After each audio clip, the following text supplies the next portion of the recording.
welcome to another Sonic Lab. I'm here with MATTHS, aka, Matt, aka MATTHS, who's there in his modular world. What you were listening to there was the sound of the MakeNoise XPO, which is a stereo prismatic oscillator. So it's kind of an unusual device. And Matt, one of the reasons that you're involved, apart from being much more au fait on modular than me, is because you've got a stereo signal path and I haven't. Mine is just like this, so I've only got a mono version. But we've both got the unit. Yeah.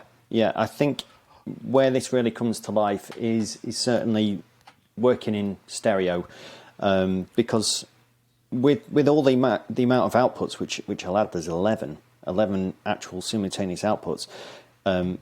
6 of these are 3 stereo pairs, and it is true stereo. So as we dig into this, you'll get to see actually just how brilliant it works as a stereo module. So it definitely works having a stereo path for something like this. Yeah, I mean, so the interesting thing about this is, I mean, as with MakeNoise stuff, a lot of MakeNoise stuff, it's down to, it's got the kind of the West Coast vibe. So we've got a wave folding, we've got the kind of things that they normally do. And I guess also, if I bring up that, I think we could see that it's as usual, it's got their kind of slightly cryptic front panel. Some people love it, some people get on with it. I'm getting more and more used to it. How do you find it to operate? Yeah. I am. I remember the first time I got the MATTHS module, and I had to get a friend to explain to me exactly how that works. But now I get my head around it. It's not really a problem. It's 16 HP as well, so it's just slightly smaller than MATTHS. So reading all the information on here and what have you, it's pretty easy on the eyes, to be fair. And when you get used to all this kind of the arrows and the kind of font that they use, it's fine. You get there. Well, obviously, one of the things that it has got is stereo PWM, which is kind of one of the reasons I think they wanted to send it to me. But before we do that, I just want to say thanks very much to GPU.Audio for sponsoring this video. We'll just have a short message from them and then we'll get right into it. GPU.Audio are bringing their patented next-generation technology to producers, musicians and sound designers, offering ultra-low latencies, continuous machine learning and vast scalability made possible by your computer's graphics card. They've just released the first part of their beta suite, a collection of free plugins which will be released in bundles. The modulation bundle is available now and features chorus, phaser and flanger, all running on the power of your GPU. They also have an SDK on the horizon, giving third-party developers the opportunity to explore and create the next generation of audio plugins and effects. Apple support is also in the works. Be the first to download the free modulation bundle by signing up at GPU.Audio/Sonicstate. Okay, so looking at the module here, we've got loads of outputs, which is something that you can really see, as well as these stereo outputs, which Matt briefly talked about. We've got the individual wave outputs. So maybe we'll just have a quick listen to that. You can hear that there's this is the sine wave, really nice, loads of doof there. Triangle wave. I know the fundamental must be strong in this one, don't you think? Sounds like a Star Wars quote. Then we've got the strong. Yeah. Then we've got sawtooth. Good buzzy sound. Then we've also got this thing called a spike wave, which is it sounds a bit like a kind of predefined pulse width, kind of with no width. But it's actually, apparently, I'm told, it's quite used quite a lot in sort of West Coast type synthesis. I wasn't very familiar with that, I must admit. So, it's a new one on me. Then we've got the sub output, which I probably need to go up the keyboard. Which is, nice. I don't know what that is. That doesn't sound like a regular... I know what you mean, yeah. It feels like it's got more harmonic content in there, as opposed to, you usually think it's more just of the square wave, but I think it sounds to me much, much richer than that. Yeah, and I think once again this is because Tony's really big on the whole West Coast kind of synthesis method, and he's and I know that Tony Orlando has spent a lot of time kind of tinkering with these individual waves, and I guess this is another harmonically rich thing, which tends to be what's used. And coming back to the front panel, we've also got a bunch of inputs. So this is a volt per octave, so that's my keyboard's going in. But we've got a secondary volt per octave, which I thought might be for two so you could actually do the left and the right oscillator separately. Unfortunately, you can't. So if I plug my envelope in here, you can see what it actually does is kind of secondarily modulate. So it's not a separate, it's a sort of additional CV, right? You probably know more about this than I would. It sums those two together, which is quite interesting because I thought with it being stereo, you might have had that kind of voltage control per left and right, but no, it just sums that together, Nick. Well, now we know. And then we've got an exponential FM in, which is here. There's obviously a big pitch knob for the wide range. It goes out. Doesn't go below, it doesn't go subsonic, but it does go infrasonic, then a fine tune here. And then we've got another FM input here, which is normaled. So if I take is normaled from the sub oscillator. So kind of interesting sound there. Really I think cool. This must be, and then there's a sync input. I couldn't really figure out what this was, to be honest, because I thought it will do oscillator sync, but it sort of basically vaguely says it attempts to track the incoming pitch. So I don't know whether you get you could sing into it or anything. I couldn't kind of figure that part out. Maybe. I didn't try that, but what I did try is taking one of the separate outputs and actually sending it into the sync. You get some interesting things. So maybe I'll have a play with that in a minute and show you what you can get by using that sync input. Okay. So we got that. Then we've got the left and right outputs for each of these. This is rather interesting, the center control, which is quite cryptic. But if we're depending on what mode we're in, what this does is favor or start with a saw. This basically not pulse width, it doesn't affect that, but in the wavefolder mode it goes from sine through to triangle, but you can modulate this as well, which gives you this kind of, so if I come, so you hear that's more of a sine and then that's more of a saw, but you can modulate that as well, which just creates yet more texture. I mean, this is essentially, it's like a hybrid complex oscillator, isn't it? That's how I would describe it. Yeah, and what I love about this is the fact that there are 11 outputs simultaneously, so and just one pitch dial, so they're all perfectly in tune. So the way I've been using this is sending those 11 outputs simultaneously to different VCAs and filters and effects, and what it sounds like is like you've just got a ton of oscillators all perfectly in tune with each other, right at the heart of your system. So I really think this is really well thought out indeed. Just to mention on that center dial there, Nick, as well, it doesn't affect the top stereo output, which is this kind of PWM here. No, only applies to the sort of middle and the bottom stereo outputs as well. It's just something to mind there as well. I initially thought it was doing something with the pan, but it's actually the center of the folding or the tonal stuff going on in there. It actually says it causes a crossfade from sine at full counterclockwise to sawtooth at full clockwise. It's very timber. So totally. There you go, you got it. Hey, well, Matt, have you got a patch on the go? Could we just sort of listen to something a bit more complex, or do you want to maybe have a look at building something up and explain what you're doing as you go through? Yeah, a bit of both. So if I just switch over to here, and I just get this sequence going that I've got playing. I've taken these 4 separate outputs from here, and just zoom in a little bit there, into 4 separate VCAs on the veils, which is being open and closed using this Batumi here. So I'll just open that up, and what I absolutely love about this, just open up the filter, there we go. What I love about this is you can kind of fade in and out between these voices here. So I've got the sine, the saw, and the kind of that sort of downwards.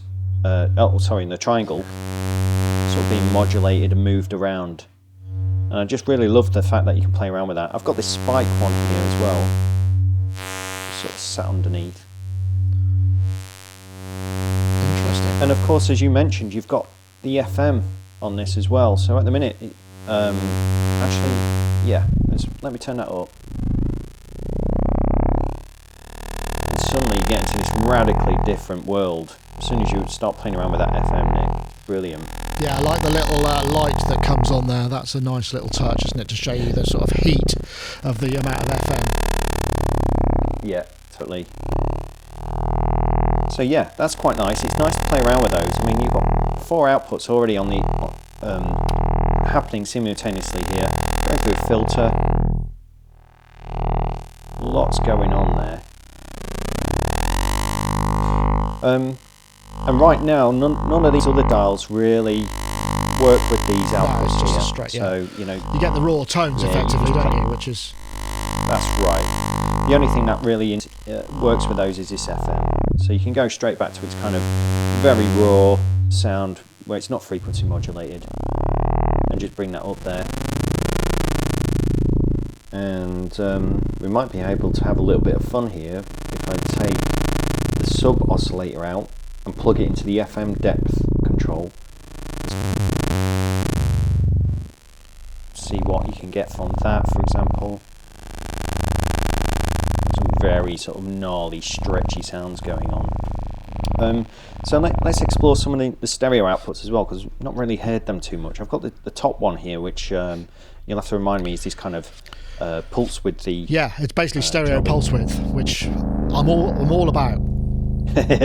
Now, by the way, you want to be listening to this on headphones because you can get the richness of this. Now, as I say, this is true stereo, and you've got a left and right modulation controls here, so you can actually change the output of the left and right absolutely independently about how much kind of that wave folding or the PWM that you're applying to it. So when you listen to this on stereo, you really do get that movement across the stereo field, which is great. I've just got that going through this stereo filter, which has also got a VCA. So if I just put in an envelope into that VCA, which is just playing from the Quadra here, just be able to see that's opening and closing. Lovely stuff like that. And I've actually got modulation already coming in to the XPO, just some modulation source from a sequencer here. And if we increase that to the left and right, it'll start applying that. In fact, the left input of the modulation is actually normal to over to the right as well. Yeah, that's neat, isn't it? That's really handy. Yeah, absolutely. Obviously, you can break that. You could stick another cable in there and send it its own modulation source. But the thing that's really cool about that also is you could set a phase, so you could have the left the left oscillator operating in negative phase and the right oscillator operating in positive phase. Actually, I've got a little, let me just show you something I set up here as well, because I've just got a so if I just bring this in, which is coming from the mod wheel, and then I go,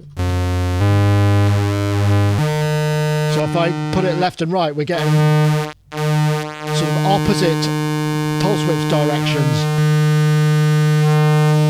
and then the offset sounds great in stereo. That lots of low end.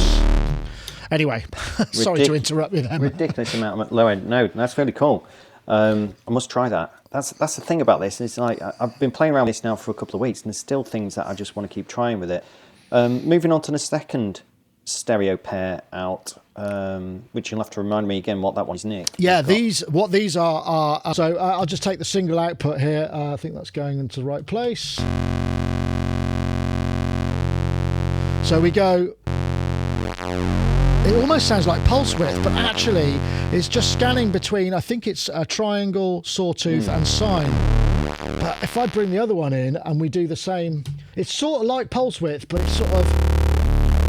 I think they call it vari-timbre, don't they? Vari-timbre. Yeah. I love that. I think that's really interesting. Really nice.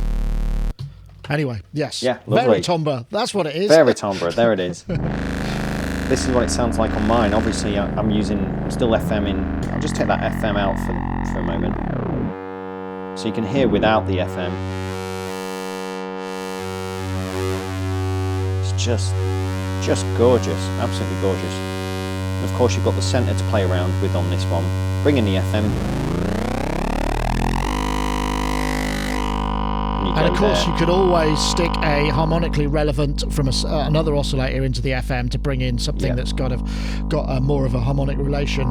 Because obviously with the sub, it's always going to be kind of quite flappy because it's 1 or 2 octaves below, I think. Yeah, absolutely. Let's just put some rhythm there into the VCA. Got this kind of swelling envelope.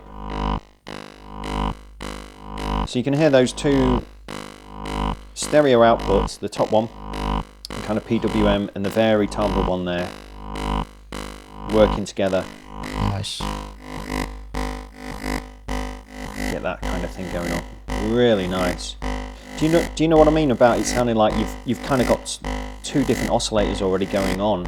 And of course, if we bringing back the original ones over here, it's only got all this movement going on. It's just...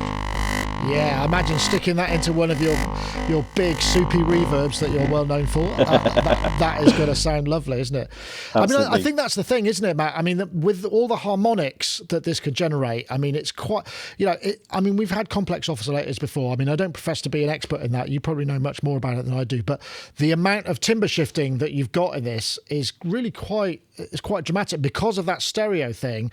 I mean, you can make absolutely monstrous, massive, kind of droney stuff or really interesting melodic things. I mean, it's not... That's the thing. It's not as atonal as perhaps a pure West Coast thing. It's got the melodic content as well, right?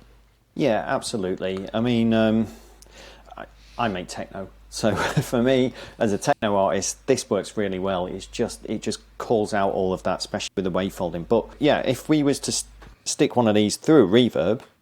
So I've got this particular voice here. Let's put that through a reverb. And you can suddenly go out into that land. Get really textural stuff, and then have the other outputs that are dry, just to create that kind of depth in the picture there. And of course, all it needs straight after that, Nick, is one of these kick drums. A kick, right?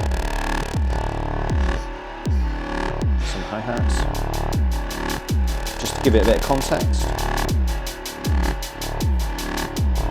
So yeah, you can absolutely go all those kind of places with it.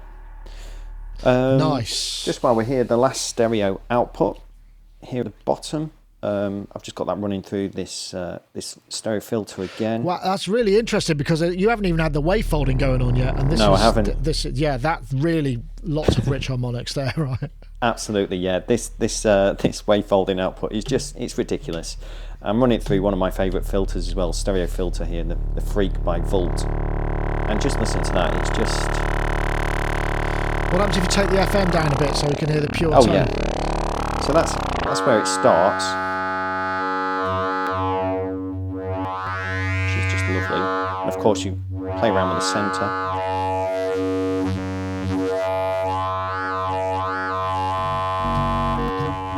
Just modulating that. Bringing the FM again. I can see you're keen on that. It's just you like the red light to go on, isn't it? That's what it is. And actually, we could also play around with the centre here, modulate the centre. So if I just send some CV into that, loads of modulation going on. Oh yeah, what's that like without the? Just so here, without the FM again, just so. Without the FM. Oh yeah. Yeah, that sounds Let's nice. put a envelope in there, just to create some rhythm. Lovely. I feel the kick coming. Bring in the other voices, yeah. You know it's coming.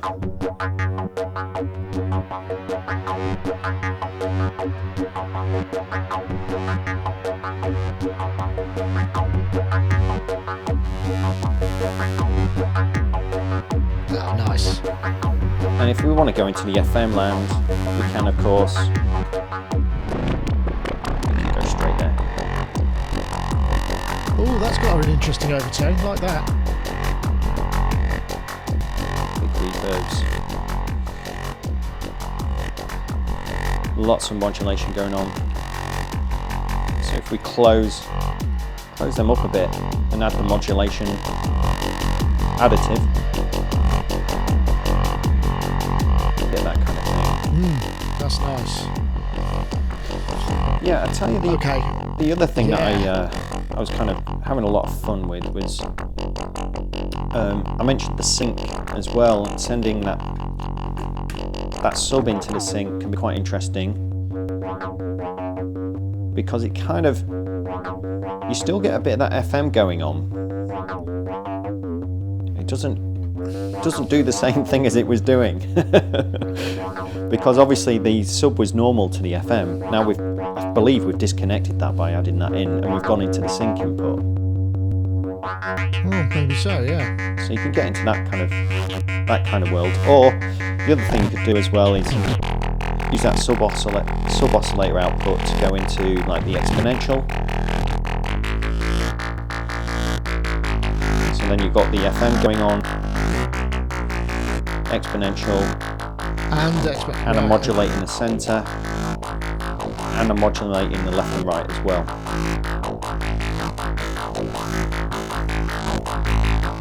Just got all those tones, and of course you can mismatch the left and right. So if you're listening to this on headphones, you'll hear a drastic difference now in that left and right. And that's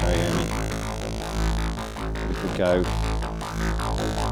subtractive with the attenuator there, attenuverter actually, and now you've got this stereo image kind of moving around, everything in sync. Really, really nice. A bit more context. Yeah, excellent. A bit more reverb. Always. Yeah. Even down there, you know, I'm a fan of kind of like quite lo-fi sounds as well. So just taking all that top end off there can be quite nice. Just got that on the master. Oh, that's nice. Yeah. Lovely. So, Nice workout, Matt. For me, the only thing that I found really, I guess we should do the nuts and bolts thing. I mean, I believe it's available now. They are shipping. I know there was a big hoo-ha at the beginning. They wanted to kind of hit the stores running, and I think they are. The price is... We're now suffering from that US dollar, the strength of the dollar. But so it's 430 quid in the UK, which is a little bit pricey, $399 US dollars.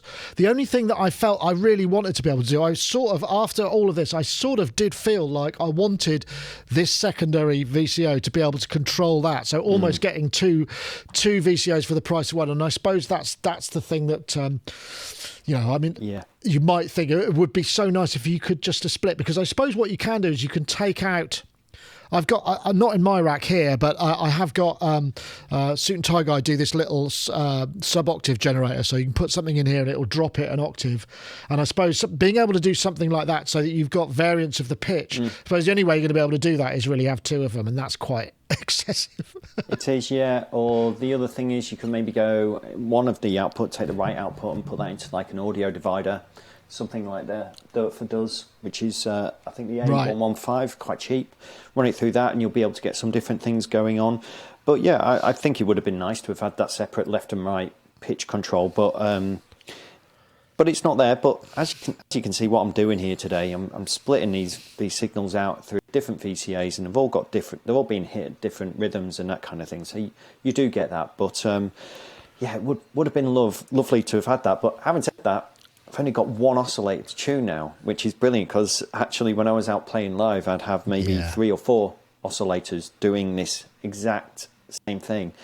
This is all now controlled from one pitch tone, so it can never be out of tune. That is, unless you're using, like, I don't know, some external kind of samples which might have some kind of pitch information in there. But otherwise, it stays in tune with itself pretty well. Nice. Well, I mean, obviously, there's a couple of things that you could do that we haven't got round to showing everything, but with this level of number of outputs and whatnot, you can do some really interesting things. That thing you were doing with the fading across the different waveform outputs. I remember, I think Ed did a video with somebody who was doing just that, where he had a switcher that would switch between 3 outputs really quickly, and you have a different waveform in each one, and then you audio rate mod the switch, and then you end up with this kind of weird hybrid wave that is not any of those, and it's got there's all sorts of interesting things you could do with that. Yeah, I mean, maybe if we can persuade you, Matt, you could do a little bit of patching, a little patch extra for our Patreoners, and then they can enjoy some of the more complex stuff. But overall, I mean, what do you think? I mean, is this something that you'd be wanting to keep in your rack and will be using? I mean, enabling for live, I'm sure. Yeah, absolutely. I mean, it is what it is. Ultimately, it sends out those deep, rich tones, even from those the kind of 5 discrete outputs at the top. They just sound very, very rich. The audio quality on this is absolutely brilliant. I've always been a fan of wavefolding. I've had a lot of oscillators in the past that do wavefolding, but this is very immediate, super immediate, and that's separate left and right sort of modulation for the voices is really cool. So I definitely would keep this in the rack for sure for playing live. And like I say, keeping it in tune is not a problem at all. Is there anything that I'd really want to change on it? I don't think so, other than being able to have that separate volt per octave per left and right. But other than that, I think it's staying in here. And I mean, we've been playing with this really quite low down in the octave range. If I just switch back over here and just give everyone a brief here of what it's like if we was to go up. Because you can go up there with it. You know, you don't have to make pure techno with this.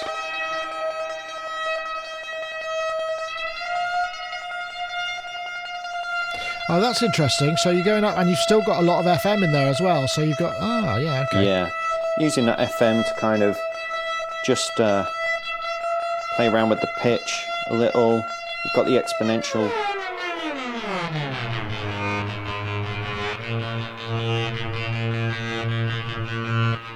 So yeah, you can go right up there.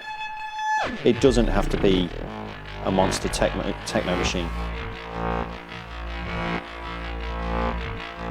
Yeah, I think the only thing for me is to fully utilise it, you sort of need to then think about where it's going. I mean, that's fine with the individual outputs, but as soon as you start introducing the stereo, then you're probably going to think, I haven't got enough VCAs, I haven't got any stereo filters. So it might lead you into a kind of, to fully utilise it, it might lead you into a kind of rather rash series of purchases that you need just to be able to make the most of it. And I suppose, but that, I mean, that's an inevitability with a modular anyway, but it might up your bank balance deficit, even if you've just bought that. You need the other stuff. You're already set up for this, so I suppose that's. I am, but I suppose if I didn't have all these stereo options, what you could do is send these stereo pairs out into their own VCAs and treat them like individual voices. So instead of having 3 pairs, so you got 6 voices there, 3 pairs, you could have 6.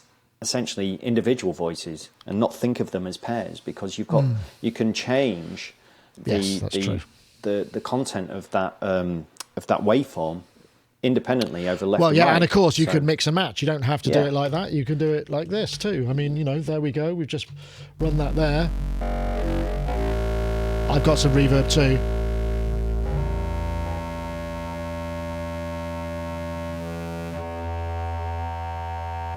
We'll have pulse widths on one side. That's a good idea. Oh, that's nice. I mean, listen to that low end. Oh. Yeah, I mean, it does make me feel like making some music. Oops. This is the sound of me only having one VCA, so I have to unplug. The other side is just running naked straight out, so I didn't have an envelope to go across it. Yeah.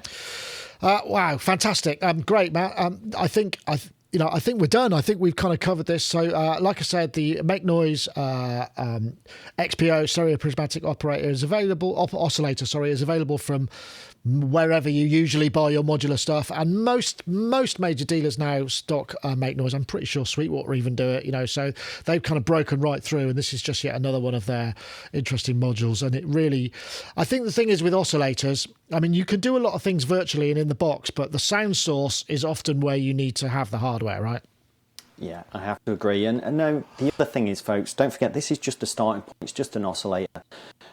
Just an oscillator. It's a great oscillator, but it's what you integrate it with. So if you send this into a particular filter where you can gain the input on that filter, introduce some more harmonics or a little bit of distortion as it hits that filter, it's going to sound different again. So just think about what you're interfacing it with whenever you're buying anything like this, or any particular oscillator. That's your starting point. And yes, this has got a lot of waveform capabilities, modulation, vary timbre, the wavefolding, pulse width, and all of that. But after that, you can just soak it in reverb, and you wouldn't know what it is anymore. Or you can hit it into a really big distortion and sidechain it like crazy. So yeah, just think about what you want to do with it. If this is going to work with you, it certainly works for me. Making techno, it's got techno written all over it for me.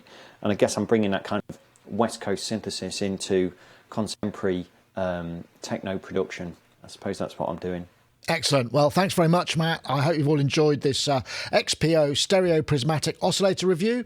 We'll be back with more in the future. And once again, thank you very much to GPU.Audio for their sponsorship of the video. If you want to check out their modulation bundle, go to GPU.Audio/Sonicstate. See you next time.